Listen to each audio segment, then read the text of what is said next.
G'day friends, welcome to today's YouTube video. My name is James, welcome back to my channel. Welcome if you're new. Today we're doing stream of consciousness journaling and I have just completed it and I feel really good. I feel like I've purged out all of the feelings and the thoughts that were running chaos in my brain. It was really overwhelming. So as you watch this unfold, you might see some dramatic expressions of art happening. Not really, but it's a lot of words, there's a lot of drawings, it gets a little emo, but it is what it is. I've been feeling a lot. I just have been feeling so much about dance. In particular, I had something happen recently. This is gonna be a bit of a story time, and hopefully you've been around long enough to know the context. I was a professional dancer for 7 years. I got into a car accident. I was on a quad bike. I got hit by a taxi van. I had a crush injury, miracle to be alive, 16 months of recovery, physical therapy, many surgeries, started JLB Creative, fell into art journaling at that point, down a rabbit hole, just watching YouTube videos. Tried to dance again, moved to the States, married Steve, couldn't get a dance job to save my life. Got close, but could never get it. Went into mixed media art journaling as a side thing that then became my main thing, and that's where we are today. Those are the Cliff's Notes. There is a lot in there, so hopefully you know some of the context, but if not, whatever. The story time's still gonna be a story time anyway. It's not gonna be, I don't want to say it. I don't want to say it because like, there is a good reason why I felt so angry and so sad. And this is why I like journaling, because I've just gotten through it all. So now I feel kind of happy about it. Not the situation, I'm still like, why? But processing it. Art journaling, doing that stream of consciousness specifically is such a great way to see what's going on in my brain and what is actually connected to something real. What is a feeling I just have because it's just a feeling that just pops up? What is connected to something deeper? Which parts of these actually fit? Some random things come up in the middle of it where I realize like halfway through it, oh, these cats, like the cats get a lot more affectionate with me whenever I'm really sad, and I notice it. And it's so funny because I generally consider both of the cats, Bianca and Oliver, as kind of like typical cats. They don't care about you until they need something. But they really do have a sensitivity to when I feel sad, which is good because they're both registered as emotional support animals. So they are doing their job, I guess. I'll let them stay. But yeah, I don't even know how to say this. Last year, I went to an audition, which was the first audition that I'd been to in a long time, obviously. I wouldn't even say post-pandemic at that point. We still had to wear masks, and it was a very small audition. There were hardly any people there. And it was for a company, and I'm not going to say too much about it because, like, honestly, I don't know what's going on. And hopefully you can feel some of my frustration here because I'm just totally confused. And if you're a part of this story because you ended up watching this because I know I put my social medias down on that audition, I'm sorry if this sounds like I'm upset. I'm just confused. That's to this one specific person who might be watching this. But hopefully you can see it from my perspective. I auditioned for this company who were very specifically seeking people that I'm going to put you in a category here. Well, people that would typically be overlooked in an audition. That's what I'll say. Also, just a very diverse casting spectrum here. Like you couldn't be different enough. Like anyone and everyone, all shapes, all sizes, all colors, please come to this audition, see what you can do, and maybe there'll be a job there. Now, I had friends that had actually told me, oh, you'd be a good fit for this, so why don't you go and audition? And at that point, I had said to Steve, you know, the last audition I'd been to before that, I was actually humiliated at in front of everybody. This was a completely separate thing. Essentially, I was told to perform to the song the way that you felt about the song. And I can't say anything without giving it all away. It was for a company that you should be very like happy and smiley at. Let's just say that. And it was not a specific audition. I had went there and I think I was 28, maybe 29 at the time. So I'm a senior in that space, but I'm still very young. But I'm with all the 18, 19-year-olds. So we were told like to perform it. And it was a very poppy song. It was very attitude, very like giving it all that. So, you know, I gave it some model face like I do. I just gave it commercial jazz. Hopefully you know what I'm talking about there. It was just more of a feeling and a vibe of like, like just being like a little bit attitudey, a little bit better than all of it. That's the vibe I got from the music. So when I did the pass along the floor, mind you, it was at a space where like I could literally just touch the ceilings, and there was a jump at the end. I think it was a jeté at the end.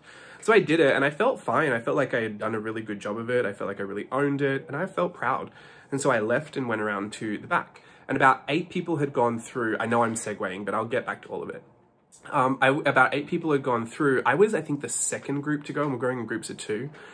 So there was like 4 groups that had just gone, and they stopped the audition, and the casting directors go out to the front, and one of them literally says, like, you know, at this company, XYZ, we're all about the joy of performing and, like, you know, happiness and being excited to be here. And like, if you're not going to show us that you're even happy to be here, you could be the best dancer in the room, but we're not going to hire you. And I was like, I don't want to be presumptuous that you're talking about me, but I know specifically I was not smiling in that piece because you told me to dance it the way you felt to the music, when this music is not happy, smiley, you know, jumpy up and down cheese. So I was thinking, okay, please don't be talking about me because I felt like, I'm not going to assume that you think I'm a hireable dancer, but I do know enough to know that there is no reason I should be cut at that point. I know that sounds crazy, but hopefully whatever. Don't even worry about it. Why do I keep trying to qualify everything? Because I can hear a comment, I can see a comment being typed right now, and I'm just like, I'm trying to respond to it. Just let it go. I was standing in the corner with these 7 other people. It was groups of 2 and we were in 4. So they were literally looking at us and they were like, you know, a lot of people that could do this job that are completely great, that we think, you know, could totally nail it, will be leaving today. And, you know, that's just unfortunate. But if you're not going to smile and show us that you're actually excited to be here, then there's not much we can do with that. And at that point, the casting director had decided that the last 2 groups that had just gone could go back and try it again. Mind you, I was in the first 2 groups, so 4 of us stayed there and 4 they put back into the line to try it again. And we watched everyone try it again, and then at the end, they had come back out and they were like, see, much better. We like, now we know that you guys actually want to be here and we can actually work with that. So we'll be keeping these people X, Y, and Z, and I got cut first round, which, like, I am okay with being cut when I'm not right for something, but it was specifically to show that because I didn't smile, and you're supposed to be smiley at this company, that no matter how good you might be or no matter how suitable you might be, they will cut you if you don't show that you're excited and happy to be there. And I was mortified, like, because everyone else knew that that's what was happening. Like, that, I'm looking around as if I'm literally in the room. I still can't get over how humiliated I felt in that moment, and just being made an example of like that. And I know it doesn't seem like a lot, but in that space, like, there was some other personal things going on that I just couldn't even really speak to ever publicly because it's way too private. But Steve was outside. I had known some people that were at that audition as well, people that I had worked with in the past that were there as well. And like, it was just humiliating. So I left the room in a fit of tears. Wasn't my best look. I waited until I got out of the door to start crying. But yeah, I was very, very upset. And Steve was completely shocked. He thought I was making it up and that it was a joke or like what really happened. And I was dead serious. We got out of there. And I would say, I've never been diagnosed with depression or anything, but I would say I entered a really depressive state at that point.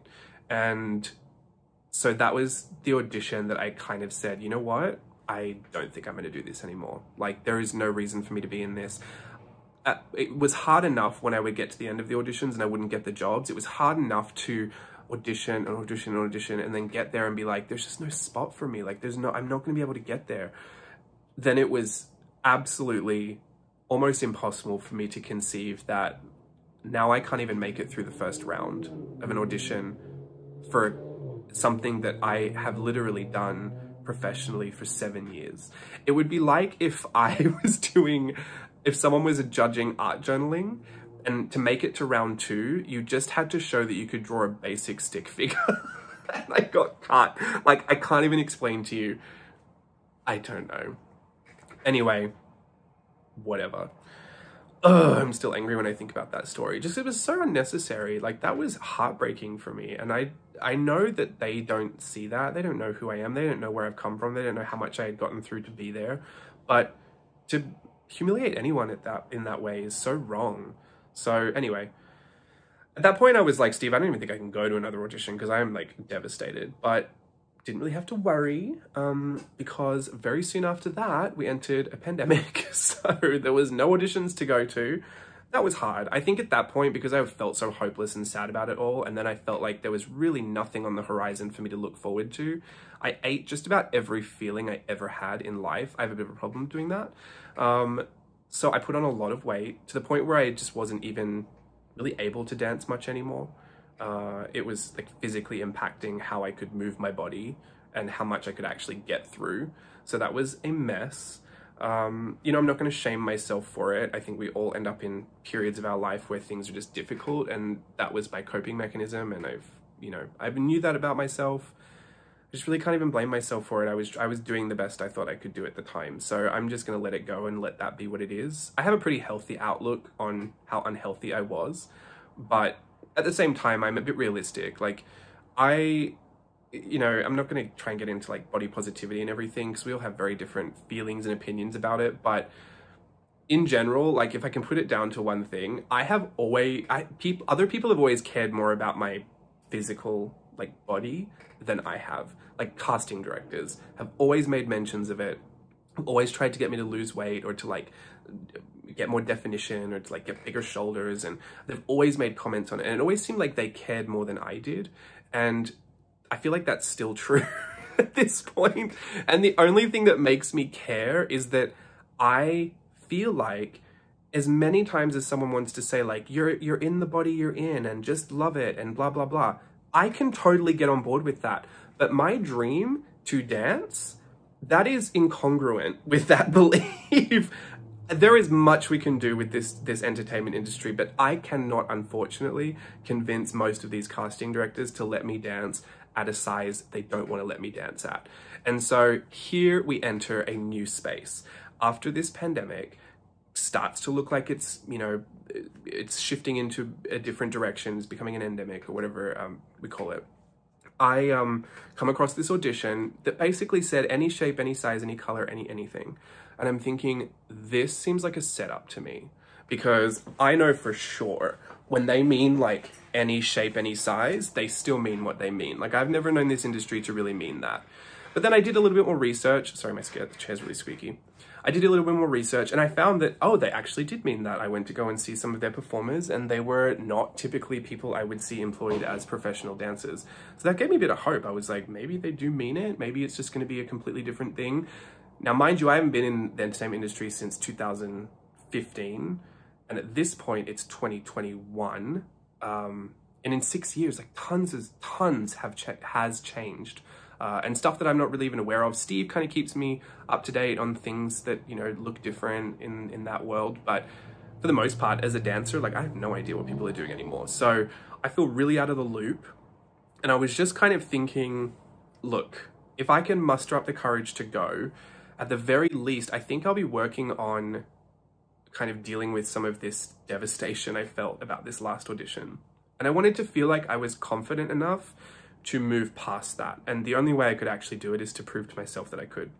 So I had, on a whim, registered myself for the audition and I said, oh, okay, I'll go. And in that moment, I felt really good about it. The next day, I unregistered myself. I was like, absolutely not going. I can't do it. I can't manage to do it. And I'm not that type of person where I really don't think I can do something. I'm usually delusionally confident, but that had rattled me so much, feeling so humiliated. And I knew at this point, I am larger than I've ever been at an audition.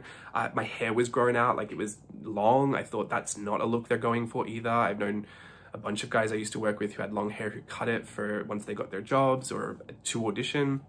And so even then I thought, like, should I cut my hair? Like, what should I do? I hadn't even really danced properly. Like, I wasn't even going to dance classes. I was going to Zumba because that had reopened. And I was building up stamina through Zumba, thank goodness, because I did with Steve's help. I think Steve took the day off work. Steve had taken me and he had really, really encouraged me to go because I think he knew it was just really important for me to expose myself to an audition again and make sure I felt confident enough to put myself back out there. I think he was really upset about how it had happened, and this was just a side of me that he had never seen before, and I think he just wanted to help, which is really nice.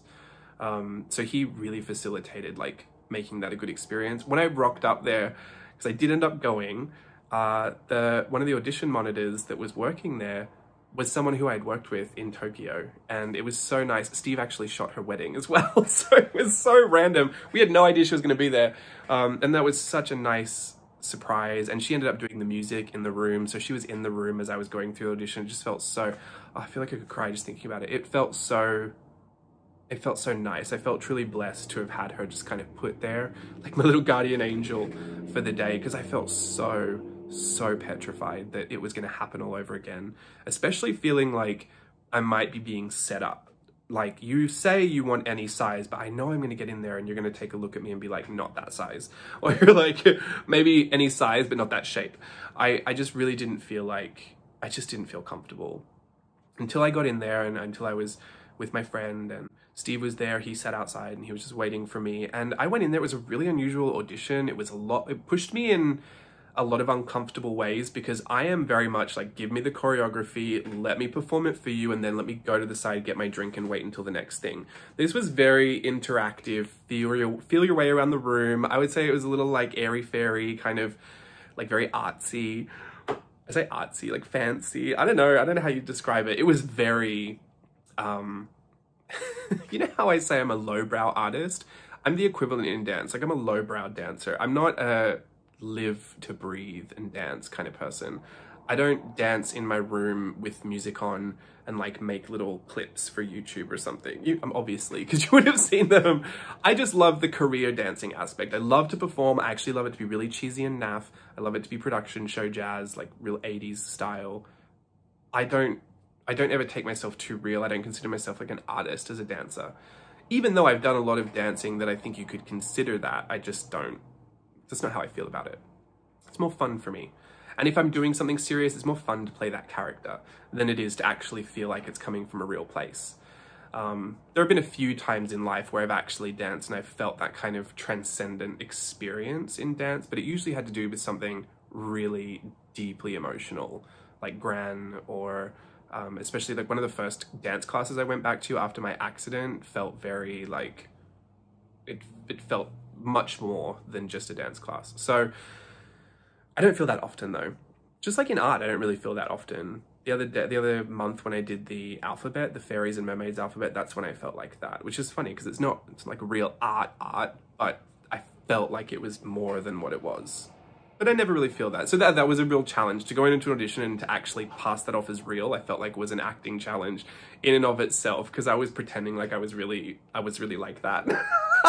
When I'm not at all. I would never just improv around the room. Anyway, I had a really great time.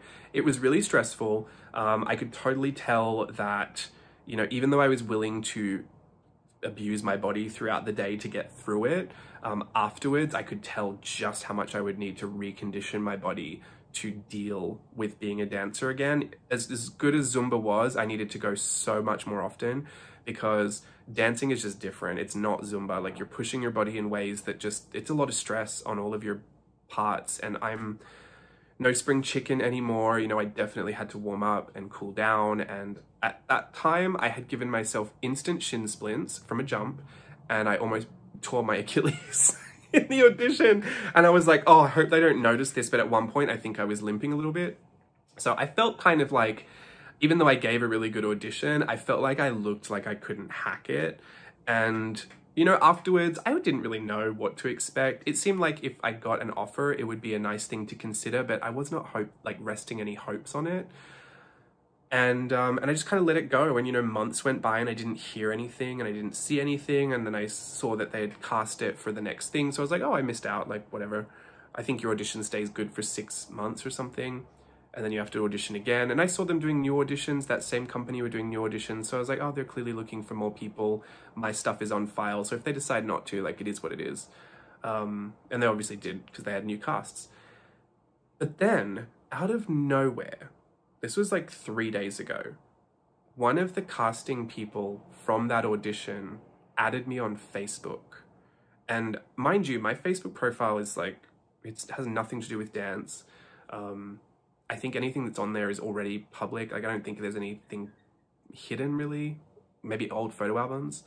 So I don't know what that was. Steve and I were like, maybe she just did it by mistake, but that's so random. It's so weird. Like, why would she do that? And all of that to say, it could have been completely a mistake, but the absolute spiral it had put me in from that moment, because you have to understand, like, even though I wasn't hanging out for it, there was still a lot of me that, like, once I had set myself aside, got over my fear of going back to the auditions, giving it everything, feeling so good about it, feeling so good about being courageous enough to actually get through it, feeling good about actually doing everything that was required of me to do. I didn't do a backward roll, but whatever. I did everything else. Doing it, feeling confident about it, feeling good about it, you know, it being specifically sought after as someone whose body shape wasn't, you know, the stereotypical male dancer body. I actually felt like it was really redeeming. And there's still that thought you have that, like, the what if I get offered, you know, a position here? What if I get offered that contract? And so I had a few months of actually kind of entertaining the idea and thinking, oh, what would happen if? Like, I wonder what their schedule is like. How would I fit my art journaling into that? So you kind of prepare I do anyway. I'm the type of person that would think about all of that just in case it would happen. So after months when it doesn't work out and you have to let go of it, it's still a little painful. Even though you didn't get the job and you never really relied on it, there's still a part of you that has to kind of give up the thought that it could even be. And that was really hard for me because I just worked so hard on getting out of the place where I was hopeless and sad and getting back to a place where I was hopeful and determined again, that it almost felt like, oh no, I hope this doesn't, like, weaken my spirits. Not to mention, there was really no other opportunities. Like, that was last November. I don't know, someone might remember when I was talking about that before, but it was like later last year. It's been 6 or 7 months since then, and I am yet to see other opportunities come around that I'm actually appropriate for. So even other opportunities that I think, like, oh, well, maybe it's not what I would have thought. It's just not even open. The auditions aren't even open anymore, especially like when I think about Disney. Anyone who was laid off back in 2020 is going to be offered that job before anybody else gets offered it. And they're all going back. There's no open spots to, like, go and fill. So I just sat there wondering again, like, oh, you know, when is it going to happen? Like, when can I dance? And I go to Zumba all the time. And I love Zumba. I'm obsessed with Zumba, but it's not performing. It's not what I miss about performance and being employed as a dancer and being able to perform for audiences and putting on crazy costumes and doing choreography. Like, that is something I just miss every day. And so this kind of, maybe you'll see it in the spread, I have some, like, dangling carrots on the page, because that's just truly what it feels like. I feel like for so many years, there've just been these carrots that are just so out of reach, and sometimes I can barely see them, and I know they're out there, but I can never get them. I want it so badly, but I don't want anyone to know that I want it so badly, because I feel like that makes me vulnerable. But I'm sensitive and I'm vulnerable, and I feel all those things, whether I tell you about them or not.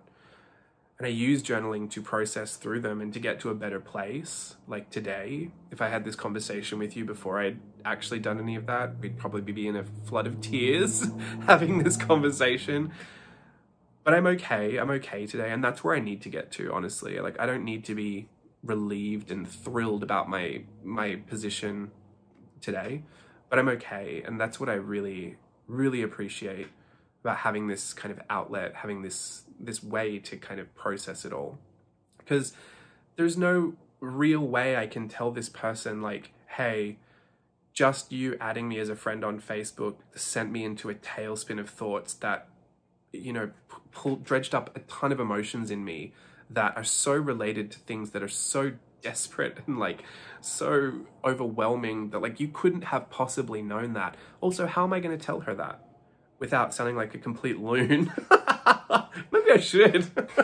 But I can tell my journal that. I can write that out. I can scribble it out, and I can just say, like, why did you do that? I know it's not her fault. I know she has no idea. It could have just been a complete mistake that she did that. But, like, why? And why does that feel like that? And why do I still think that? And, like, what do I need to do today to get to a place where I can accept this reality and move forward and enjoy the things that I can still enjoy today? I'm doing Art Journaling the Magic right now. I'm having a great time doing that. I still have access to all that joy. I have access to the joy of doing my journaling. I went to Disneyland the other day to see Steve perform. It was sad. It was sad in my heart because I want to be performing so bad. I could not do what Steve does, but I want to perform because he looks so happy up there, and I want to be happy performing. But I can appreciate that in him. I can enjoy that because it's him, and even when I feel sad. And that's one of the things I feel like I carry with me in faith as well, this idea that through such incredibly hard times, I still always have access to joy and strength. And that, I'm not going to go on too much of a rant about it, but that's always something that remains very hopeful in me, which is nice because I'm a typically very cynical person, but I do really hold on to that, and I do really believe that, and I do really use that. And it's not to minimize how sad I feel about other stuff, but I need to do something with that sadness so that it's not all consuming for the whole day. It doesn't get in the way of the rest of the life that I have to live. And these stream of consciousness journaling sessions particularly feel so good in my process to just like getting that out, just letting it live in there, letting it be just the collection of my thoughts that I had this morning that don't have to ruin my day. Can still have a great day, but I can still be completely sad about it. So anyway, all of that to say, that's how we got here. It's something that I think about all the time. I'm still going through it. You don't have to weigh in on any of this. You don't have to give me any advice or anything. Believe me, I'm so good with where I'm at. But I just thought I'd share that with you. I know we talk about dance from time to time. I can't wait till I get back to it. I have no idea what that's going to look like. All I know is that I'm making my best efforts to be ready for whenever it is. And that's all I can do, is just try my best and keep pushing forward. Yay. Oh, I don't do mushy and what is it called? Like, what's the inspirational people? What are they? Motivational talks. I don't do motivation very well. Because I negatively motivate myself a lot. Like, it's not good, but it really does work for me. So, like, I don't think it's good as in I would tell other people to do it, but for me, like, I know I can get myself to do something if I negatively motivate myself a certain way. Like, if I really beat myself down about it until I get it done, it'll get done. It's bad. This is why you should not listen to advice given to you by anybody off the internet, because there can be crazy people like me who tell you to do things like that. But yeah, hopefully, if anything, if you are going through something, and you don't have to share it, please actually don't share it, because if it's still in process, I want you to keep a hold of that and keep that for you to work through. Don't involve too many other people in that process online, because that can be a dangerous space. But hopefully, if you are a journaler and you feel there might be some benefit to trying some stream of consciousness, like, just give it a go. My advice is just literally purge it all out. If it comes out in drawings, if it comes out in words, like whatever it comes out in, half the things, there are thoughts, and then once the thought is out in words, my brain is blank for a little bit. I will pick up a pencil and I feel like just scribbling somewhere. Like, if I feel really angry, I just want to like scribble on something, sort of scribble everywhere. And then there's this like instinct to just wreck something. So I'll grab a piece of paint, just put it over something because I just want to wreck it. Especially if I feel good about it, I just want to wreck it. All of that is a part of the process too. Like, you don't have to actually say what's going on. And I would love for you to feel what it feels like to have processed through it. It can be good stuff too. I've had a lot of good stuff that falls out of my brain in those processes too. The only thing is I'm usually motivated to start them when I'm feeling overwhelmed, because there's just too much. I need to do something with it. But yeah, there's some pretty funny things that pop out at some points. I use any supplies that are just at hand. Like, I don't pick them out. unless I'm specific about something, like I wanted to put dots, I'll grab a dot marker. But yeah, I don't plan it out.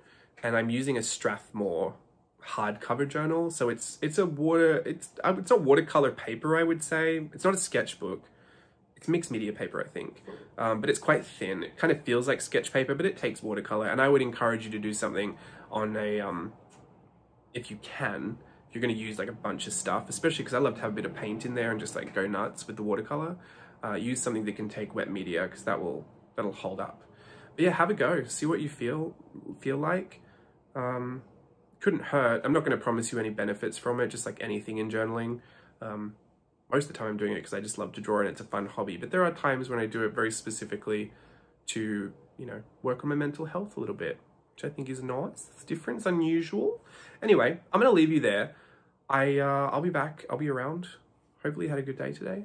I've got to go do Art Journaling the Magic tonight. Can't wait. And yeah, have a great day, everyone. Bye.